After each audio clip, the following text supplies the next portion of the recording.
I am from Namo Postal Academy. Already நம்ம saving ப்ராடக்ட்ஸை பற்றி பார்த்துட்டோம். இப்போது இந்த கிளாஸில் எதை பற்றி பார்க்க போகிறோம் அப்படின்னா மணி ரெமிட்டன்சஸ். மணி ரெமிட்டன்சஸ்னால் என்ன? யூஸ்வலாக நம்மளோட மணி ஆர்டர், எலக்ட்ரானிக் மணி ஆர்டர்ஸ் மணி ரெமிட்டன்சஸில் வரும். அதை பற்றி நம்ம ஆல்ரெடி பிஓ கேட் பார்ட் 1ல் பார்த்துருக்கோம். ஸோ அதுக்கு அடுத்து என்ன இருக்குது? இன்டர்நேஷ்னல் மணி ரெமிட்டன்சஸ் இருக்குது. இன்டர்நேஷ்னல் மணி ரெமிட்டன்சஸ் என்னன்னா, அதாவது ஃபாரின்லேருந்து வரக்கூடிய மணி ஆர்டர்ஸை பற்றி பார்ப்போம். First IFSMO. ஐஎஃப்எஸ்எம்ஓ அப்படின்னா international financial system money order. இதில் இன்டர்நேஷ்னல் ஃபினான்ஷியல் சிஸ்டம்ன்றது ஒரு சாஃப்ட்வேர். அதை வந்து யூனிவர்சல் போஸ்டல் யூனியன் யூபியு வந்து டெவலப் பண்ணி கொடுத்துருக்காங்க. அதில் இருக்கக்கூடிய கண்ட்ரிஸ் வந்து ஒரு கண்ட்ரிலேருந்து இன்னொரு கண்ட்ரிக்கு மணி ரெமிட்டன்ஸ் பண்ணணுன்றதுக்காக அந்த ஐஎஃப்எஸ்ன்ற சாஃப்ட்வேரை டெவலப் பண்ணி கொடுத்தாங்க. அது மூலமாக மணி ஆர்டராக அவங்க அனுப்புவாங்க. At present the service is operational with La Poste Group, France, UAE. அதுக்கடுத்து Ukraine, Laos, Cambodia and Mauritius. இப்போது இந்த ஐஎஃப்எஸ்எம்ஓன்றது இந்தியாவில் எந்தெந்த கண்ட்ரி கூட ஆப்ரேஷனலில் இருக்குதுன்னு பார்த்தீங்கன்னா, France, UAE, Ukraine, Laos, Cambodia, Mauritius, இந்த 6 கண்ட்ரிஸ் கூடயும் இப்போது ஆப்ரேஷனலில் இருக்குது. தி service is India post own service. இது வந்து நம்மளோட, அதாவது இந்தியா போஸ்ட்டோட சர்வீஸ். இதுக்காக வேறு எந்த ஒரு ப்ரைவேட் கம்பெனிஸ் கூடயும் பார்ட்னர்ஷிப் வச்சுட்டு கிடையாது. The remittances received under IFSMO are paid through our EMO service. இது வந்து ஐஎஃப்எஸ்எம்ஓ தான். ஆனால் இப்போது ஐஎஃப்எஸ்எம்ஓவில் புக் பண்ணுறாங்க அப்படின்னா அது நம்ம டெலிவரி ஆகிறக்கு ஆஃபீஸில் இஎம்ஓ ரிசீவ் பண்ணுற இடத்துல தான் அந்த ஐஎஃப்எஸ் இஎம்ஓவும் இருக்கும். இஎம்ஓவை தான் நம்ம பிரிண்ட் எடுத்து டெலிவரிக்கு அனுப்புவோம். The maximum amount that can be remitted through IFS MO is for inward remittance. அதாவது மேக்ஸிமமாக எவ்வளோ ஒரு டிரான்சாக்ஷன் பண்ணலாம் அப்படின்னு பார்த்தோம்னா, ஃபார் இன்வெர்ட் ரெமிட்டன்ஸ், அதாவது வேறு கண்ட்ரியிலேருந்து இந்தியாவுக்கு அனுப்புகிறாங்க அப்படின்னா ஒரு மணி ஆர்டரில் $2,500 வந்து ரிசீவ் பண்ணலாம் மேக்ஸிமமாக. யூஎஸ்டினா யூஎஸ் டாலர்ஸ். ஒரு மணி ஆர்டர் படி மேக்ஸிமமாக $2,500 ரிசீவ் பண்ணலாம். இந்த லிமிட் $2,500ன்றது இந்த ஐஎஃப்எஸ்எம்ஓவுக்கு மட்டும் கிடையாது. வெஸ்டர்ன் யூனியன், மணிகிராம்னு, அதாவது ஃபாரின்லேருந்து வரக்கூடிய ரெமிட்டன்சஸ் எல்லாமே மேக்ஸிமமாக ஒரு டிரான்சாக்ஷனுக்கு $2,500 தான் இருக்கணும். ஃபார் அவுட்வேர்ட் ரெமிட்டன்ஸ், அதுவே இங்கிருந்து வேறு கண்ட்ரிக்கு அனுப்புகிறாங்க அப்படின்னா மேக்ஸிமமாக $5,000 per டிரான்சாக்ஷன் படி அனுப்பலாம். Currently only inward remittances are processed. ஆனால் அதாவது $5,000 இங்கேருந்து அனுப்ப முடிஞ்சாலும் நம்ம போஸ்ட் ஆஃபீஸ் மூலமாக இன்வெர்ட் ரெமிட்டன்சஸ் மட்டும்தான் இப்போ அலோவ் பண்ணுறாங்க. இங்கேருந்து அவுட்வேர்ட் ரெமிட்டன்சஸ் ஸ்டாப் பண்ணி வச்சுருக்காங்க. Maximum 30 remittances can be received by a person in a year. ஒரு வருஷத்துக்கு மேக்ஸிமமாக 30 ரெமிட்டன்சஸ் தான் ஒருத்தர் ரிசீவ் பண்ண முடியும். There are 2 types of inward remittances in IFSMO. இந்த ஐஎஃப்எஸ்எம்ஓவில் 2 விதமாக இருக்குது. ஒன்று நார்மல் ஐஎஃப்எஸ்எம்ஓ, இன்னொன்று urgent IFSMO. Normal IFS money order, இன்னொன்று அர்ஜென்ட் ஐஎஃப்எஸ் மணி ஆர்டர்னு 2 வகையாக இருக்குது. இந்த நார்மல், இதில் வந்து டைம் லைன் சேர்ந்துருக்கு, அதை பார்க்காதீங்க. அந்த டைம் லைன்றத எடுத்துருங்க. நார்மல் ஐஎஃப்எஸ்எம்ஓ அப்படின்னா என்ன? The validity of normal IFSMO is 45 days. Payable as usual as EMO at the payee's address. Poste restante facility is available.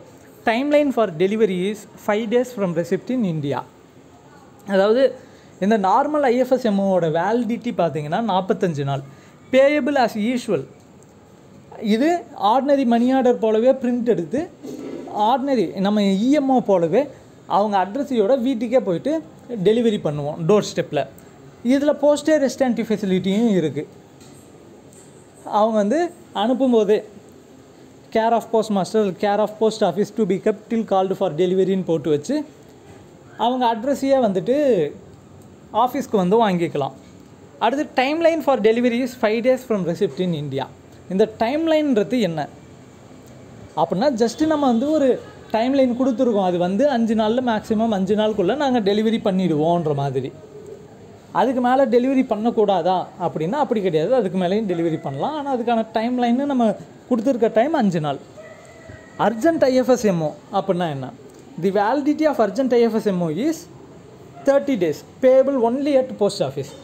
அதாவது நார்மல் ஐஎஃப்எஸ்எம்ஓன்றது நம்ம பிரிண்ட் எடுத்து போஸ்ட்மேன் மூலமாக டோர் ஸ்டெப்புக்கு போய் டெலிவரி பண்ணோம். அர்ஜென்ட் ஐஎஃப்எஸ்எம்ஓன்றது அவங்க உடனடியாக வேணுன்றதுனால அவங்களே டைரெக்டாக போஸ்ட் ஆஃபீஸ்க்கு வந்து அந்த நம்பரை கொடுத்து அங்கேயே ரிசீவ் பண்ணிக்கலாம் அமௌண்ட்டை. Timeline for delivery is 2 days from receipt in India. அது இந்தியாவுக்கு அனுப்பி 2 நாளில் டெலிவரி பண்ணலாம். IFSMO is payable up to 20,000 by postman. அது 20,000 ரூபாய் வரை தான் போஸ்ட்மேன் மூலமாக டெலிவரி ஆகும். 20,000 ரூபாய்க்கு மேலே ஐஎஃப்எஸ்எம்ஓ இருந்தது அப்படின்னா அது விண்டோ டெலிவரி மட்டும்தான், போஸ்ட் ஆஃபீஸில் மட்டும்தான் டெலிவரி பண்ணுவோம். அதுவே 50,000 ரூபாய்க்கு மேலே இருந்தது அப்படின்னா செக் மூலமாக தான் டெலிவரி பண்ணுவோம். இந்த இடத்துல ஒன்லி பை செக்னு இருக்குது, ஆனால் செக் ப்ளஸ் அக்கௌண்ட் ட்ரான்ஸ்ஃபர் கூட பண்ணலாம். ஆஃப்டர் புக்கிங் இன்வர்ட் ஐஎஃப்எஸ்எம்ஓ, அதாவது ஒரு ஃபாரின் கண்ட்ரியில் ஐஎஃப்எஸ்எம்ஓ இந்தியாவுக்கு புக் பண்ணதுக்கு பிறகு it is transmitted to India through electronic data interchange messages. அங்கேருந்து இப்போ ஃபாரின் கண்ட்ரீஸில் இருக்கக்கூடிய மெசேஜஸ் வந்து எலக்ட்ரானிக் டேட்டா இன்டர்சேஞ்ச் இடிஐன்னு சொல்கிறாங்க. அந்த இடிஐ மூலமாக இந்தியாவுக்கு மெசேஜாக டிரான்ஸ்மிட் ஆகுது. அந்த இடிஐ மெசேஜஸ்லாம் எங்கே ரிசீவ் ஆகும் அப்படின்னு பார்த்தோம்னா சிஇபிடி மைசூரில் இந்த ஐஎஃப்எஸ் நேஷ்னல் சர்வர் இருக்குது. இன்டர்நேஷ்னல் ஃபினான்ஷியல் சிஸ்டத்துக்கான நேஷ்னல் சர்வீஸ் எங்கே இருக்குதுன்னு பார்த்தீங்கன்னா சிஇபிடி மைசூரில் இருக்குது. அந்த நேஷ்னல் சர்வர் ஐஎஃப்எஸ் நேஷ்னல் சர்வரில் அங்கே புக் பண்ணதும் அந்த டேட்டாஸ் வந்து இங்கே ரிசீவ் ஆகும் இடிஐ மூலமாக. பிறகு அந்த ஐஎஃப்எஸ் நேஷ்னல் சர்வர் அங்கேருந்து சிஇபிடி மைசூரில் இருக்கக்கூடிய ஐஎஃப்எஸ் நேஷ்னல் சர்வர் அங்கவே பக்கம் இஎம்ஓ சர்வர் அது இருக்குது. அந்த இஎம்ஓ சர்வருக்கு ஐஎஃப்எஸ் நேஷ்னல் சர்வர் அந்த ஐஎஃப்எஸ் எம்ஓக்கான டேட்டாவை டிரான்ஸ்மிட் பண்ணோம். இஎம்ஓ சர்வருக்கு வந்துடுச்சுன்னா நம்ம யூஸ்வலாக ஆஃபீஸில் இஎம்ஓ டெலிவரிக்கு எடுக்கிறது போல் டெலிவரிக்கு எடுத்துக்கலாம். அப்போவே நார்மல் இஎம்ஓஸ் நமக்கு ரிசீவ் ஆகிற இடத்துல இந்த ஐஎஃப்எஸ் இஎம்ஓவும் ஐஎஃப்எஸ் மணி ஆர்டரும் அந்த இஎம்ஓ சர்வருக்கு அனுப்புனதும் ஆஸ் யூஷுவல் இஎம்ஓ போல் வந்துடும். அதை நம்ம பிரிண்ட் எடுத்து டெலிவரிக்கு கொடுத்து அனுப்பலாம். இதில் first La Poste Group France and UAE அந்த ரெண்டுத்துக்கும் இருக்கக்கூடிய ஐஎஃப்எஸ்எம்ஓ டிஜிட்ஸ் என்னன்னு பார்த்தீங்கன்னா யூஏஇயாக இருந்தால் 9 டிஜிட்ஸ் இருக்கும், ஃப்ரான்ஸாக இருந்தால் 26 டிஜிட்ஸ் இருக்கும். அடுத்ததாக Western Union money transfer WUMT Western Union money transfer. இதுவும் அதே ஃபாரின் கண்ட்ரீஸ்லேருந்து மணி ரிசீவ் பண்ணுறதுக்கான ஒரு சர்வீஸ் தான். Money transfer service scheme MTSS is a quick and easy way of transferring remittances from abroad to beneficiaries in India. இந்த MTSSன்றது ஒரு scheme, அதுக்கு கீழே தான் இந்த WMTன்றது வருது. அந்த MTSS money transfer service scheme மூலமாக ஈஸியாக ஃபாரின் கண்ட்ரீஸ்லேருந்து இந்தியாவுக்கு பணத்தை ரிசீவ் பண்ணலாம். Only inward remittances are allowed. இந்த MTSS மூலமாக இன்வர்ட் ரெமிட்டன்சஸ் மட்டும்தான் நாம் கொடுக்குறோம், அவுட்வர்ட் ரெமிட்டன்சஸ் அலோவ் பண்ணுறது இல்லை. As a result of collaboration of department of post with Western Union financial services, இந்த வெஸ்டர்ன் யூனியன் மணி ட்ரான்ஸ்ஃபருக்காக நம்ம department Western Union financial services கூட ஒரு அக்ரிமெண்ட்டில் இருக்குது. International money transfer service is now available through post office. இந்த Western Union financial சர்வீசஸும் நம்மளோட டிபார்ட்மெண்ட் ஆஃப் போஸ்ட்டும் ஒரு அக்ரிமெண்ட்டில் இருக்கிறதுனால இன்டர்நேஷ்னல் மணி ட்ரான்ஸ்ஃபர் சர்வீஸ் நம்ம போஸ்ட் ஆஃபீஸ் மூலமாக வெஸ்டர்ன் யூனியன் மணி ட்ரான்ஸ்ஃபர் பணத்தை நாம் கொடுக்குறோம். இந்த வெஸ்டர்ன் யூனியன் மணி ட்ரான்ஸ்ஃபரை ரிசீவ் பண்ணுற பேயை நம்ம department of post most favoured கஸ்டமர்ஸாக ட்ரீட் பண்ணுவோம். It enables the remittances from around 195 countries and territories to India. Almost 195 கண்ட்ரீஸ்லேருந்து இந்த வெஸ்டர்ன் யூனியன் மூலமாக இந்தியாவுக்கு பணம் வரலாம், நாம் டெலிவரி பண்ணலாம். It is approved by RBI. இதை வந்து Reserve Bank of India approve பண்ணியிருக்கு. It is to fulfil the needs of NRI families, foreign tourist and foreign students studying in India. இந்த வெஸ்டர்ன் யூனியன் மணி ட்ரான்ஸ்ஃபர்ன்றது எதுக்காக இருக்குன்னு பார்த்தோம்னா, NRI families, non residential Indian, அதாவது இந்தியாவில் ஃபேமிலி இருக்கும், யாராவது ஃபாரினில் போயிட்டு ஒர்க் பண்ணுறாங்க அப்படின்னா அவங்களோட ஃபேமிலிக்கு பணம் அனுப்பணுன்றதுக்காக இந்த Western Union money transfer use ஆகுது. அடுத்ததாக ஃபாரின் டூரிஸ்ட், ஃபாரின்லேருந்து ஒருத்தர் இந்தியாவுக்கு டூர் வந்துட்டு டூரில் இருக்கார், அப்போது இங்கே இந்தியன் மணியாக தேவைன்றதுனால அங்கே ஃபாரினில் இருக்கவங்க அவங்களோட கரன்சிலேருந்து அனுப்புனாங்கன்னா நம்ம இங்கே இந்தியன் மணியாக அமௌண்ட்டை டெலிவரி பண்ணலாம். கஸ்டமர்ஸ் வந்து இந்தியன் மணியாக வாங்கிக்கிட்டு யூஸ் பண்ணலாம். And foreign students studying in India, students யாராவது ஃபாரினர்ஸ் இந்தியாவில் படிக்கிறாங்க அப்படின்னா அவங்களுக்காக அவங்க ஃபேமிலி ஃபாரின்லேருந்து மணி அனுப்பலாம், அதுக்காகவும் யூஸ் ஆகுது. The centre conveys the 10-digit money transfer control number to the receiver to receive money. அதாவது அங்கேருந்து பணம் அனுப்புனாங்கன்னா அதில் வந்து 10-digit மணி ட்ரான்ஸ்ஃபர் கண்ட்ரோல் நம்பர்னு சொல்கிறோம். இதுக்கு மட்டும் ஆக்சுவலாக ஐஎஃப்எஸ்எம்ஓவுக்கு மணி ஆர்டர் நம்பர், ஆனால் இது money transfer control number MTCN. இது 10 digits இருக்கும். அங்கே சென்டர் ரெமிட்டர் வந்து அங்கே பணத்தை அனுப்புனதும் அந்த 10-digit நம்பரை ரிசீவர்கிட்ட சொன்னார் அப்படின்னா அந்த 10-digit நம்பரையும் ஐடி ப்ரூஃப் எல்லாம் எடுத்துகிட்டு வந்து கொடுத்துட்டு அந்த அமௌண்ட்டை வாங்கிக்கலாம். A maximum of $2,500 per transaction can be received. ஒரு டிரான்சாக்ஷனுக்கு மேக்ஸிமம் $2,500 தான் ரிசீவ் பண்ண முடியும்.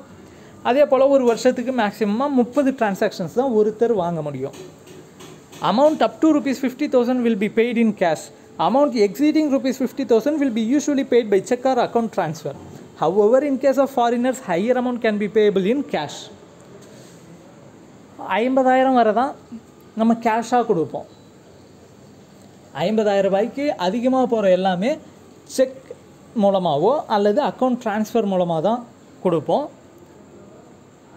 ஆனால் ஒருவேளை ஒரு ஃபாரினருக்கு அந்த வெஸ்டர்ன் யூனியன் மணி ட்ரான்ஸ்ஃபர் இருக்குது, அவங்க கேஷ் வாங்கிறதுக்கு வராங்க அப்படின்னா ஃபாரினராக இருந்தால் 50,000 ரூபாய்க்கு மேலே இருந்தாலும் அவங்களுக்கு கேஷாகவே கொடுக்கலாம். அடுத்ததாக மணிகிராம். மணிகிராம்ன்றது இப்போ நடைமுறையில் இல்லை, டிஸ்கண்டினியூ, டெம்பரரியாக டிஸ்கண்டினியூ பண்ணி வச்சுட்டாங்க.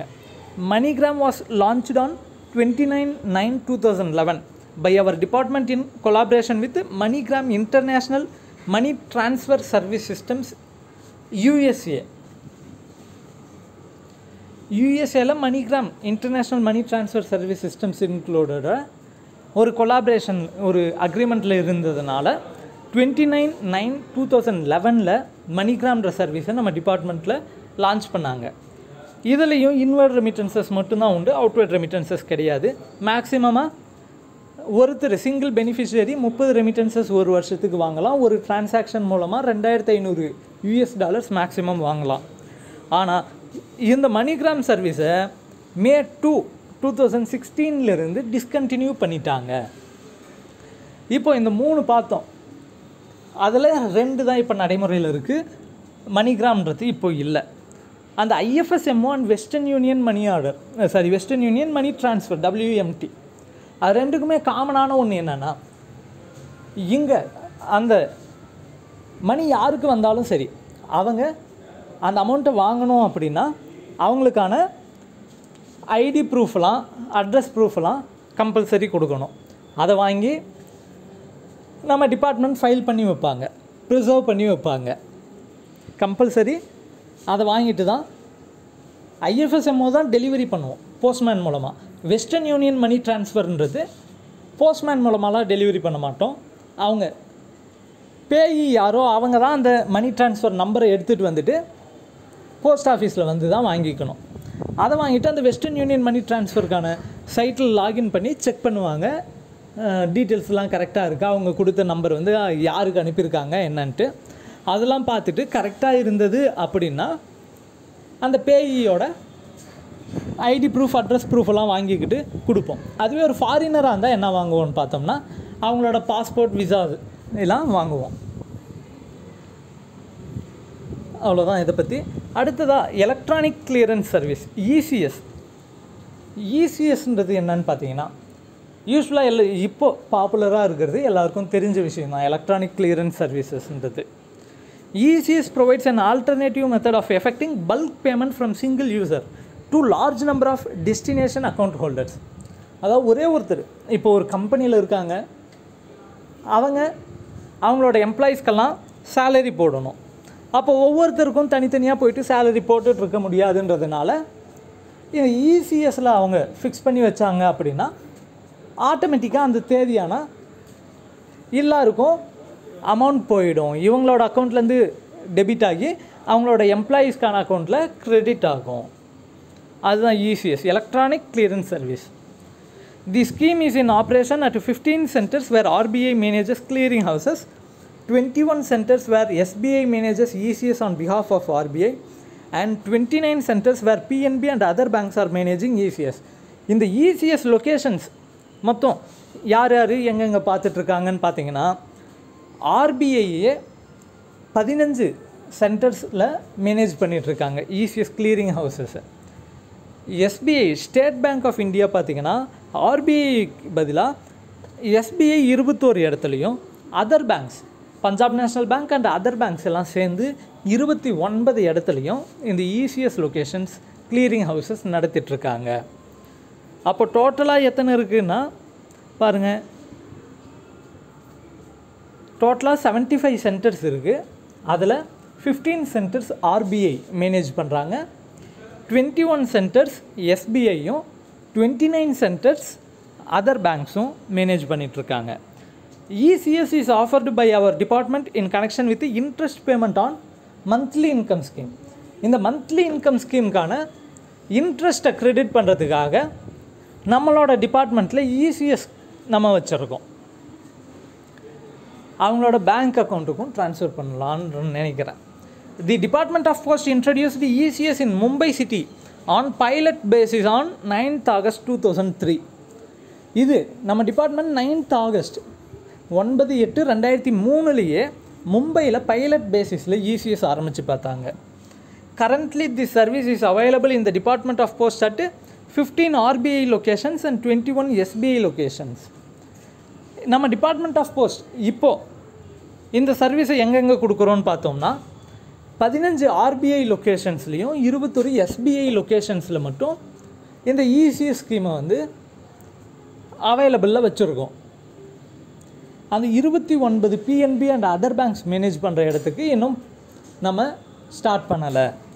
அந்த RBI லொக்கேஷன்ஸ் 15 இடம் என்னன்னு பார்த்தீங்கன்னா அகமதாபாத் இன் குஜராத், பெங்களூரு இன் கர்நாடகா, புவனேஸ்வர் இன் ஒரிஷா, கொல்கத்தா இன் வெஸ்ட் பெங்கால், சண்டிகர் இன் பஞ்சாப். இந்த 5 இடம். அடுத்த 10 இடம் சென்னை, தமிழ்நாடில் சென்னையில் ஆர்பிஐயை மேனேஜ் பண்ணது, கவுஹாத்தி இன் அஸ்ஸாம், ஹைதராபாத் இன் ஆந்திரா, ஜெய்ப்பூர் ராஜஸ்தான், கான்பூர் யூபி, மும்பை மகாராஷ்டிரா, மகாராஷ்டிராலே இன்னொரு பிளேஸ் நாக்பூரும் இருக்குது. அடுத்த நியூ டெல்லியில், பாட்னா பீகார், திருவனந்தபுரம் கேரளா. இந்த 15 இடத்துலையும் கிளியரிங் ஹவுசஸை ஆர்பிஐயே மேனேஜ் பண்ணுது. அந்த இடத்துங்கள நம்ம டிபார்ட்மெண்ட்டும் எம்ஐஎஸ் இன்ட்ரெஸ்ட் க்ரெடிட் பண்ணுறதுக்காக ECS வச்சுருக்கோம். எஸ்பிஐ லொக்கேஷன்ஸ், அந்த எஸ்பிஐ மேனேஜ் பண்ணுற கிளியரிங் ஹவுசஸ் இருக்கக்கூடிய 21 இடம் என்னென்னு பார்த்தீங்கன்னா ஃபஸ்ட்டு ஷிம்லா ஃப்ரம் ஹிமாச்சல் பிரதேஷ், நாசிக் இன் மகாராஷ்டிரா, பனாஜி கோவா மகாராஷ்டிரா. கோவாவில் இருக்குது, மகாராஷ்டிராவோட சர்க்கிள்ன்றதுனால மகாராஷ்டிரா. காலிக்கட் ஃப்ரம் கேரளா, த்ரிசூர் கேரளா, ஜபால்பூர் மத்திய பிரதேஷ், ஜோத்பூர் ராஜஸ்தான், பாண்டிச்சேரி தமிழ்நாடு, திருச்சிராப்பள்ளி தமிழ்நாடு. தமிழ்நாட்டில் பாருங்கள், பாண்டிச்சேரி திருச்சிராப்பள்ளியில் கிளியரிங் ஹவுசஸை state bank of India manage பண்ணிகிட்ருக்காங்க. Durgapur from west Bengal, Hubli Karnataka. அடுத்ததாக Dehradun Uttaranchal, Siliguri west Bengal, Burdwan west Bengal, Baroda Gujarat, Surat Gujarat, Sholapur Maharashtra, Gwalior from Madhya Pradesh and Tiruppur in Tamil Nadu. தமிழ்நாட்டில் அப்போ எஸ்பிஐ மேனேஜ் பண்ணுற இடம் 3 இடத்துல இருக்குது. ஒன்று பாண்டிச்சேரி, திருப்பூர், திருச்சிராப்பள்ளி 3 இடத்துலையும் எஸ்பிஐ லொக்கேஷன்ஸ் இருக்குது. ராய்ப்பூர் சத்தீஸ்கர் அண்ட் ராஞ்சி இன் ஜார்க்கண்ட். இந்த இடங்களில் எஸ்பிஐ மேனேஜ் பண்ணிகிட்ருக்காங்க இசிஎஸ் சர்வீஸ். நம்ம டிபார்ட்மெண்ட் ஆஃப் போஸ்ட் இசிஎஸ் சர்வீஸை எதுக்காக யூட்டிலைஸ் பண்ணுறோன்னு பார்த்தீங்கன்னா, எம்ஐஎஸ் இன்ட்ரெஸ்ட்டை மாதம் கிரெடிட் பண்ணுறதுக்காக இந்த இசிஎஸ் சர்வீஸை யூட்டிலைஸ் பண்ணிகிட்ருக்கோம். ஃபஸ்ட்டு எங்கே ஆரம்பித்தாங்கன்னா மும்பையில் பைலட் பேசிஸில் ஸ்டார்ட் பண்ணாங்க. இப்போதைக்கு மணி ரெமிட்டன்சஸ் பற்றி இவ்வளோ தான். இதுக்கு அடுத்ததாக இன்னும் முக்கியமான ஒரு டாபிக் என்னென்னா ஐபிபிபி. அதை கண்டிப்பாக எல்லா எக்ஸாமுக்கும் எல்லாருமே பார்த்து தான் ஆகணும். ஐபிபிபி சம்மந்தமான கொஷின் கண்டிப்பாக இருக்கும் எல்லாருக்குமே. அண்ட் தேங்க்யூ, யூஸ்ஃபுல்லாக இருக்கும்னு நம்புகிறேன். கண்டிப்பாக வாட்ச் பண்ணுங்கள், சப்ஸ்கிரைப் பண்ணுங்கள், ஷேர் பண்ணுங்கள். தேங்க்யூ.